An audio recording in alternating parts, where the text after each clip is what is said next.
नमस्कार। इस विशेष समाचार बुलेटिन में आप सभी का स्वागत है। मैं हूं निखिल और मेरे साथ है मेरे सहयोगी शरद मुदगल। सबसे पहले इस समय की हेडलाइंस पर डालते हैं एक नजर। बापू की 76वीं पुण्यतिथि पर 30 जनवरी मार्ग स्थित गांधी स्मृति पहुंच उपराष्ट्रपति जगदीप धनखड़, प्रधानमंत्री नरेंद्र मोदी समेत कई गणमान्य हस्तियों ने भजन संध्या कार्यक्रम में की शिरकत।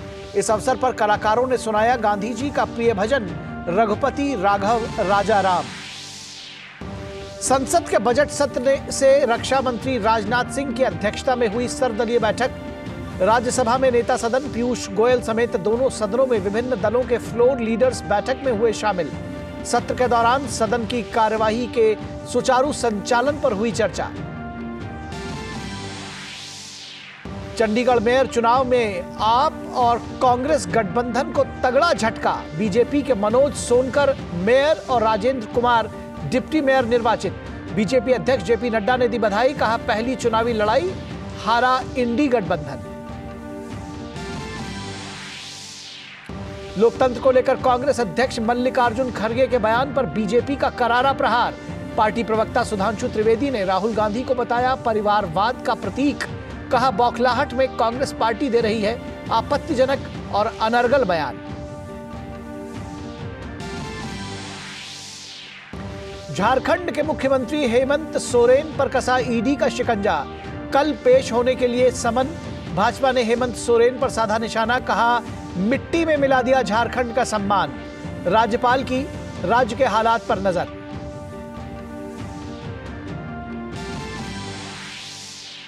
नौकरी के बदले जमीन घोटाला मामले में ईडी को मिले अहम सुराग। लालू प्रसाद के बाद आज आरजेडी नेता तेजस्वी यादव ईडी के सामने हुए पेश। घटना पटना स्थित ईडी के दफ्तर में पूछताछ जारी। और केरल में बीजेपी नेता रंजीत श्रीनिवासन की हत्या के मामले में पीएफआई से जुड़े 15 लोगों को सजाए मौत। मावेलिंकारा की स्थानीय अदालत ने सुनाई सजा।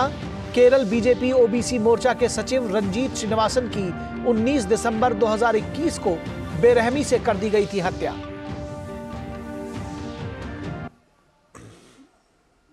और आइए खबरों को अब विस्तार से देखते हैं। 30 जनवरी मार्ग स्थित गांधी स्मृति पहुंचकर उपराष्ट्रपति जगदीप धनखड़ और प्रधानमंत्री नरेंद्र मोदी ने भजन संध्या कार्यक्रम में हिस्सा लिया। इस अवसर पर कलाकारों द्वारा गांधी जी का प्रिय भजन रघुपति राघव राजा राम सुनाया गया। सुलझाओ भगवन तुमरे बिन हमरा कोनो नाही। रघुपति राघव राजा राम पतित पावन सीताराम। रघुपति राघव राजा राम पतित पावन। और इस अवसर पर गांधी जी को श्रद्धांजलि के स्वरूप 2 मिनट का मौन रखा गया।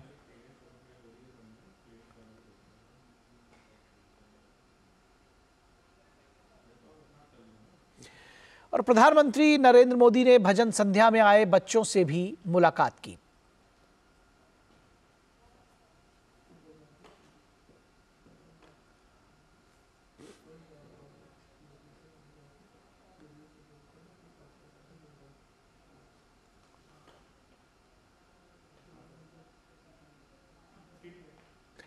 और संसद के बजट सत्र से पहले सरकार ने आज दोनों सदनों में सुचारू कार्यवाही सुनिश्चित करने के लिए सर्वदलीय बैठक बुलाई। बैठक में संसदीय कार्य मंत्री प्रहलाद जोशी, रक्षा मंत्री राजनाथ सिंह और राज्यसभा में नेता सदन पीयूष गोयल के अलावा लोकसभा और राज्यसभा में विभिन्न दलों के फ्लोर लीडर्स ने हिस्सा लिया। इस दौरान बजट सत्र के सुचारू संचालन को लेकर चर्चा हुई। संसद का बजट सत्र 31 जनवरी से 9 फरवरी तक चलेगा। 31 जनवरी को राष्ट्रपति द्रौपदी मुर्मू के अभिभाषण के साथ ही बजट सत्र की शुरुआत होगी। सर्वदलीय बैठक में संसदीय कार्य मंत्री प्रहलाद जोशी ने कहा कि राष्ट्रपति के अभिभाषण पर धन्यवाद प्रस्ताव पर चर्चा होगी। उन्होंने कहा कि हमारा जोर राष्ट्रपति के अभिभाषण और बजट पर रहेगा। शुक्रवार से राष्ट्रपति के अभिभाषण पर चर्चा की शुरुआत होगी। माननीय राष्ट्रपति भाषण और राष्ट्रपति अभिभाषण के ऊपर धन्यवाद प्रस्ताव के ऊपर चर्चा होगा और वो 2 तारीख से ही शुरू होगा। वो भी हमने माननीय स्पीकर और चेयरमैन से बातचीत करके सभी अपोजिशन को निवेदन किया है। फ्राइडे से ही इस चर्चा का हम शुरू करेंगे और उसके बाद इंटीरियम बजट होगा, जम्मू एंड कश्मीर का बजट होगा और इमरजेंसी कुछ बिल आता है तो वो भी बिल हम ले आने के लिए प्रस्ताव रखा है।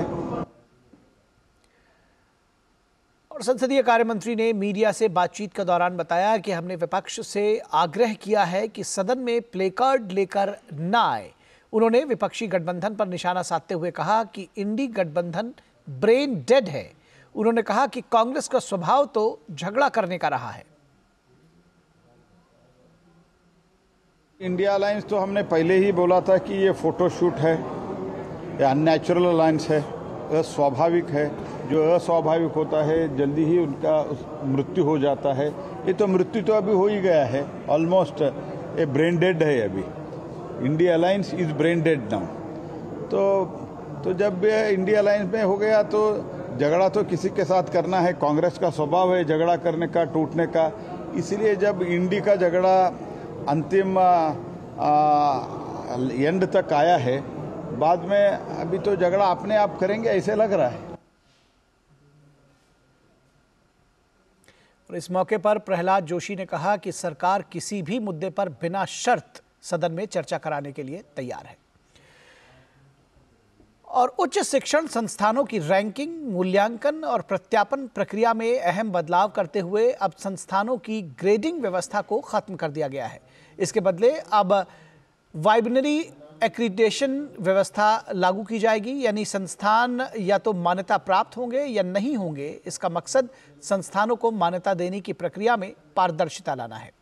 इस अहम बदलाव के बारे में राष्ट्रीय मूल्यांकन एवं प्रत्यायन परिषद NAAC की कार्यकारी समिति के चेयरमैन अनिल सहस्त्रबुद्धे से बात की हमारे संवाददाता निशांत सौरभ ने। राष्ट्रीय शिक्षा नीति के मुताबिक उच्च शिक्षा में सुधार की दिशा में अहम कदम उठाते हुए NAAC ने उच्च शिक्षण संस्थानों की एक्रीडिटेशन और रैंकिंग प्रक्रिया में काफ़ी अहम बदलाव किए हैं। इस पर बातचीत करने के लिए हमारे साथ इस वक्त मौजूद हैं NAAC की एग्जीक्यूटिव कमेटी के चेयरमैन अनिल सहस्त्रबुद्धे जी, जो उच्च शिक्षण संस्थानों की एक्रीडिटेशन प्रणाली में बदलाव किए गए हैं। क्या बदलाव है? क्या अब उच्च शिक्षण संस्थानों की जो ग्रेडिंग है वो क्या ख़त्म कर दी गई है? NAAC के तहत जो एक्रीडिटेशन काफ़ी सालों से चल रही है उसमें ग्रेडिंग सिस्टम थी, यानी सबसे लोएस्ट D ग्रेड होता था, उसके बाद C, B, B+, A+, A++, ऐसे ग्रेडिंग सिस्टम थी। जो CGPA जैसा होता है वैसे 4 में से कितना मिला उसके हिसाब से वो ग्रेड दिया जाता था। लेकिन उसमें बहुत सारी क्या हो रहा था, लोग आगे बढ़ने के लिए कुछ भी करके समहाउ डेटा मैनेजमेंट करना वगैरह जो हो रहा था और कंसल्टेंसी लोग कर रहे थे, उसको बदले में हमने सोचा कि ये बाइनरी एक्रीडिटेशन होना चाहिए। नेशनल एजुकेशन पॉलिसी, राष्ट्रीय शिक्षा नीति में भी कहा गया था और डॉक्टर राधाकृष्णन कमेटी ने भी इसके बारे में कहा कि हमको ज़्यादा से ज़्यादा इंस्टीट्यूट्स को एक्रीडिट करना है।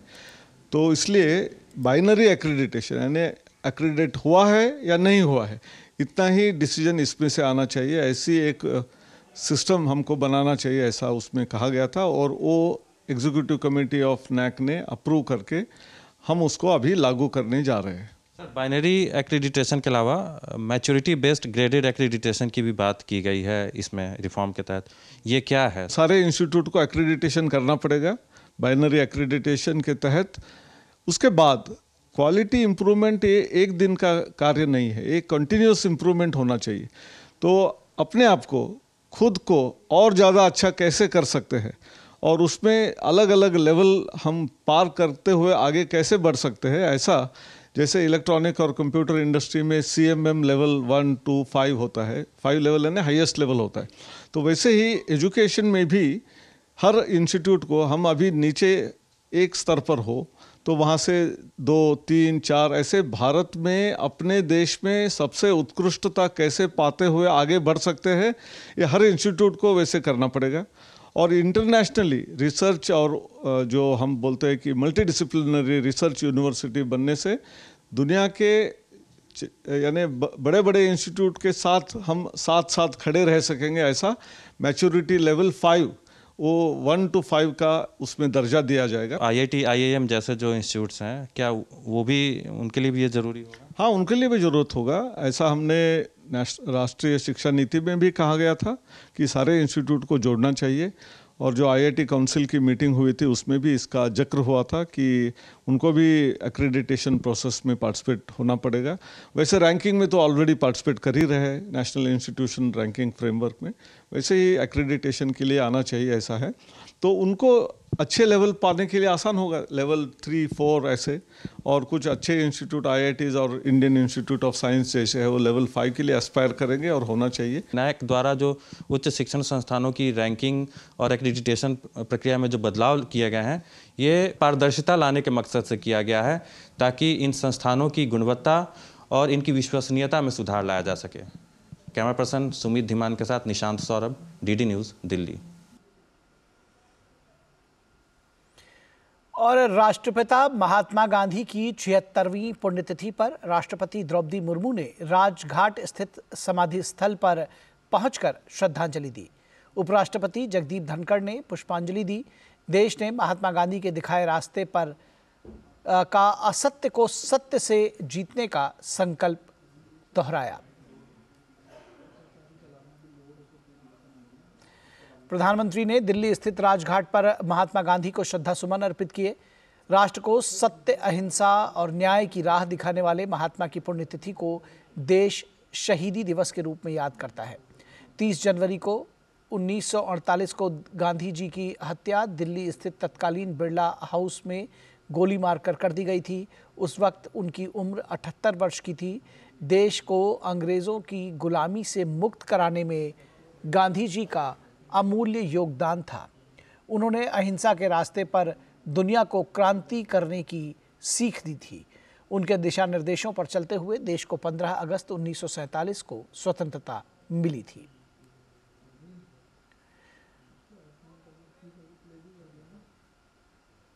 रक्षा मंत्री राजनाथ सिंह ने भी गांधी जी के समाधि स्थल पर पुष्पांजलि अर्पित की।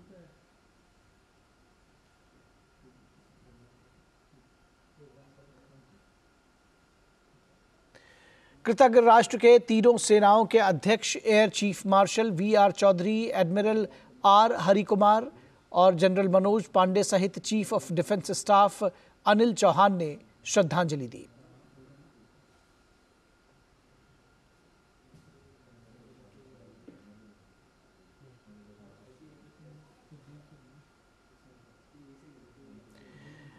दिल्ली के उपराज्यपाल विनय कुमार सक्सेना ने भी राजघाट पहुंचकर गांधी जी को श्रद्धासुमन अर्पित किए।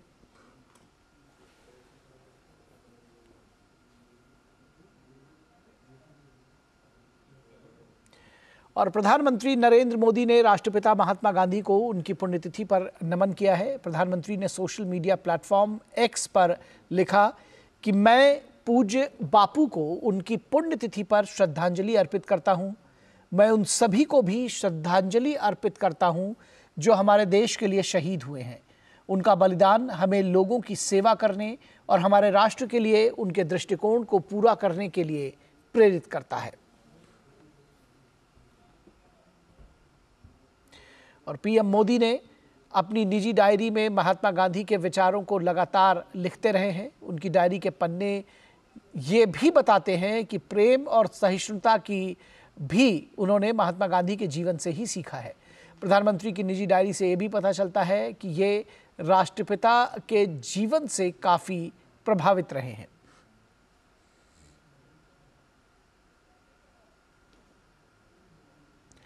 और उत्तर प्रदेश के मुख्यमंत्री योगी आदित्यनाथ ने महात्मा गांधी की 76वीं पुण्यतिथि पर उन्हें लखनऊ में श्रद्धांजलि अर्पित की।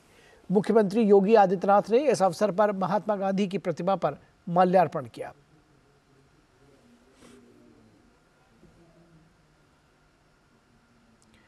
केंद्रीय गृह एवं सहकारिता मंत्री अमित शाह ने आज नई दिल्ली में कृषि और ग्रामीण विकास बैंकों के कंप्यूटरीकरण की योजना और राज्यों और केंद्र शासित प्रदेशों के सहकारी समितियों के रजिस्ट्रार कार्यालयों के कंप्यूटरीकरण की परियोजना का शुभारंभ किया। इस मौके पर सहकारिता राज्य मंत्री BL वर्मा और सहकारिता मंत्रालय के सचिव ज्ञानेश कुमार और विशेष सचिव विजय कुमार भी उपस्थित रहे। कार्यक्रम को संबोधित करते हुए अमित शाह ने कहा कि डिजिटल इंडिया के तहत आज हम देश के कोने कोने में पहुंच रहे हैं। उन्होंने कहा कि सहकारिता की भी डिजिटल माध्यम से गांव-गांव तक पहुंचने की शुरुआत हो चुकी है। आज डिजिटल इंडिया के तहत हम देश के कोने कोने तक पहुंच रहे हैं और अब सहकारिता भी डिजिटल माध्यम से गांव तक पहुंचने की शुरुआत हो चुकी है। सारे RCS का और सारी ग्रामीण बैंकों का, खेती बैंकों का कंप्यूटराइजेशन होने से पैक्स से लेकर हर प्रकार की पैक्स, प्राइमरी डेयरी, खेती बैंक और पूरी कोऑपरेटिव व्यवस्था through district cooperative bank to state cooperative bank, NABARD तक आज कंप्यूटराइज होकर पूरे प्रकार से आधुनिक करने का काम नरेंद्र मोदी जी ने किया है। और अमित शाह ने बताया कि दोनों कार्यक्रमों में लगभग 2.25 करोड़ की लागत आएगी। सरकार से समृद्धि के विजन को साकार करने की दिशा में सभी राज्यों और केंद्र शासित प्रदेशों के ARDB और RCS कार्यालयों का कंप्यूटरीकरण सहकारिता मंत्रालय द्वारा उठाए गए कई महत्वपूर्ण कदमों में से एक है। ये दोनों कार्यक्रम में लगभग 225 करोड़ रुपए की लागत आएगी, जिसमें ARDB के कंप्यूटराइजेशन के लिए 120 करोड़ और RCS के कंप्यूटराइजेशन के लिए 95 करोड़ की लागत आएगी। इससे ट्रांसपेरेंसी भी आएगी, अकाउंटेबिलिटी भी बढ़ेगी और मुझे विश्वास है कि जिन किसानों को मीडियम और लॉन्ग टर्म ऋण चाहिए, उनके लिए आज से एक सरल प्रकार की सुविधा की शुरुआत निश्चित रूप से होगी।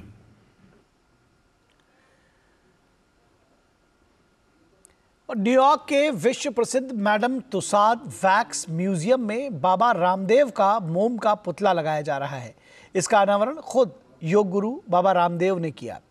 आज दिल्ली में आयोजित एक प्रोग्राम में इसका अनावरण किया गया। बाबा रामदेव की इस मोम की प्रतिकृति को अब न्यूयॉर्क स्थित मैडम तुसाद म्यूजियम में रखा जाएगा। इस मौके पर योग गुरु बाबा रामदेव ने कहा कि एक सम्मान है भारत की अपनी गौरवशाली आध्यात्म की परंपरा का, जिसने हमारे पूर्वजों ने जिया है, उसको शत शत नमन है।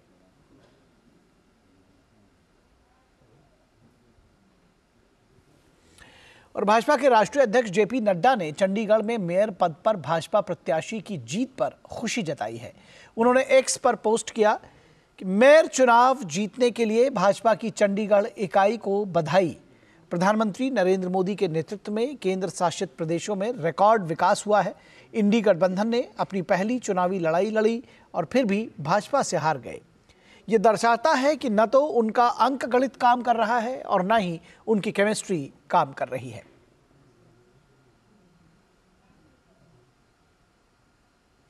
भाजपा ने कांग्रेस अध्यक्ष मल्लिकार्जुन खड़गे के बयान को आधारहीन और अनर्गल बताया है। भाजपा ने कहा कि हाल में संपन्न विधानसभा चुनावों में पूरी तरह से ध्वस्त होने के बाद विपक्ष के इस तथाकथित इंडी गठबंधन की यारी अब छिन्न भिन्न हो गई है। इस बौखलाहट में अब कांग्रेस पार्टी आपत्तिजनक बयान देने पर उतर आई है। जमाने की यारी बिछड़े सभी बारी बारी की तरह छिन्न भिन्न होने के बाद मुझे लगता है विक्षिप्तता में, बौखलाहट में अब कांग्रेस पार्टी बहुत आपत्तिजनक और अनर्गल बयान देने पर आ गई है। कांग्रेस अध्यक्ष श्री मल्लिकार्जुन खड़गे जी ने जिस प्रकार के आधारहीन और अशांति उत्पन्न करने की आशंका से अनर्गल बयान देने का प्रयास किया है, उसके ऊपर हम यह साफ करना चाहते हैं कि खड़गे जी, हां यह सच है कि भारतीय राजनीति में बहुत सारी चीजों का पटाक्षेप हो रहा है। राजवंशों की सत्ता 1947 में समाप्त हुई थी। अब लोकतंत्र का आवरण ओढ़े हुए जो लोकतांत्रिक राजवंश हैं, उनकी सत्ता को चुनौती मिल रही है और उनको लग रहा है कि आने वाले चुनावों के बाद उनका भविष्य क्या होगा। भाजपा ने कहा कि पंडित जवाहरलाल नेहरू 0 वोट पाकर प्रधानमंत्री बने थे। श्रीमती इंदिरा गांधी और राजीव गांधी कैसे प्रधानमंत्री बने थे, ये भी सबको मालूम है। बीजेपी ने कहा कि 2019 के लोकसभा चुनावों में उत्तर से दक्षिण तक देश की प्रबुद्ध जनता ने जो लोकतंत्र के नाम पर राजतंत्र चला रहे थे, उन्हें सबक सिखाने का काम किया।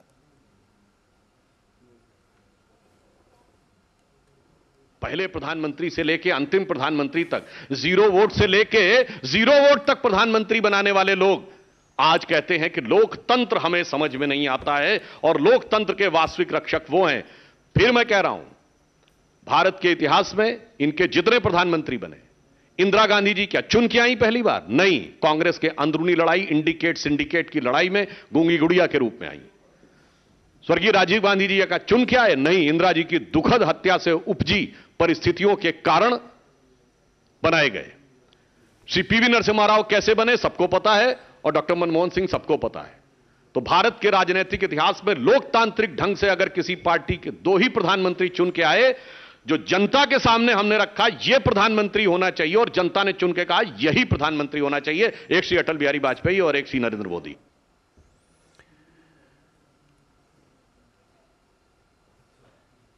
और बिहार के पूर्व मुख्यमंत्री और रेल मंत्री रह चुके लालू प्रसाद यादव और उनके परिवार की मुसीबतें बढ़ती जा रही हैं। आए दिन उनके पारिवारिक सदस्यों को जांच एजेंसियों के सवालों का सामना करना पड़ रहा है। कल जहां लालू प्रसाद से करीब 10 घंटे तक पटना के ईडी दफ्तर में सवालों का जवाब देना पड़ा, वहीं आज उनके बेटे तेजस्वी यादव से पूछताछ हो रही है। इस बीच ईडी ने एक प्रेस रिलीज जारी की है जिसमें कहा गया है कि पुलिस हिरासत में एक अन्य आरोपी हृदयानंद चौधरी को, जो राबड़ी देवी की गौशाला का पूर्व कर्मचारी है, उसने एक उम्मीदवार से संपत्ति अर्जित की थी और बाद में उसे हेमा यादव को हस्तांतरित कर दिया था। नौकरी के बदले जमीन का यह पूरा मामला 2004 से 2009 के बीच का है। उस वक्त RJD supremo Lalu Prasad Yadav rail मंत्री थे। लालू प्रसाद यादव पर आरोप है कि रेल मंत्री रहते हुए उन्होंने बिना विज्ञापन के सरकारी नौकरियां दी। इसके बदले में उन्होंने अभ्यर्थियों से जमीनें अपने नाम लिखवाई।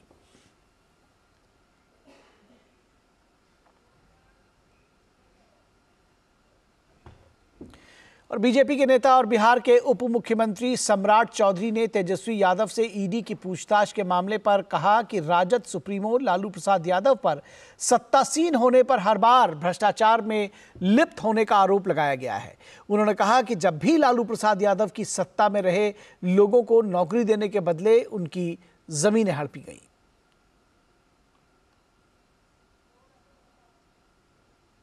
उन्नीस में किसकी सरकार थी?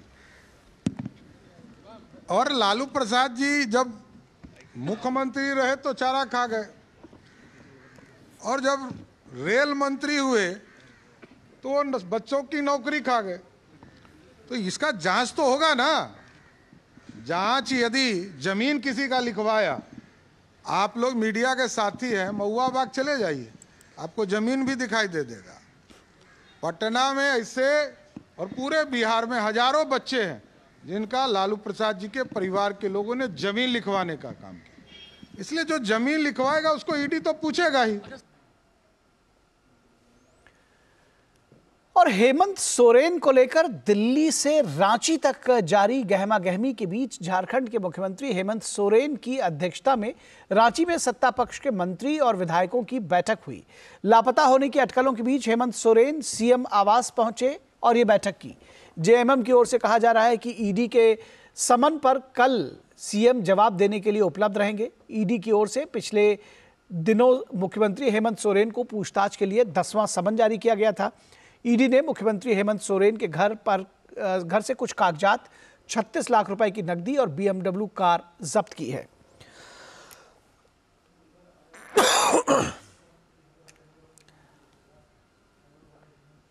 BMW कार को बेनामी बताया जा रहा है और इसका इस्तेमाल सीएम सोरेन कर रहे हैं।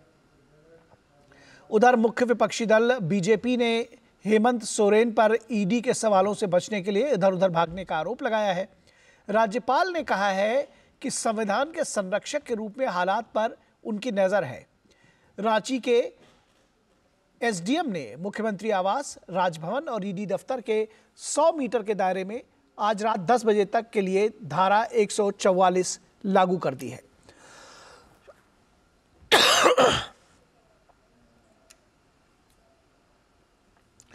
और इस मामले पर झारखंड के राज्यपाल सीपी राधाकृष्णन ने कहा कि कोई भी कानून से ऊपर नहीं हो सकता।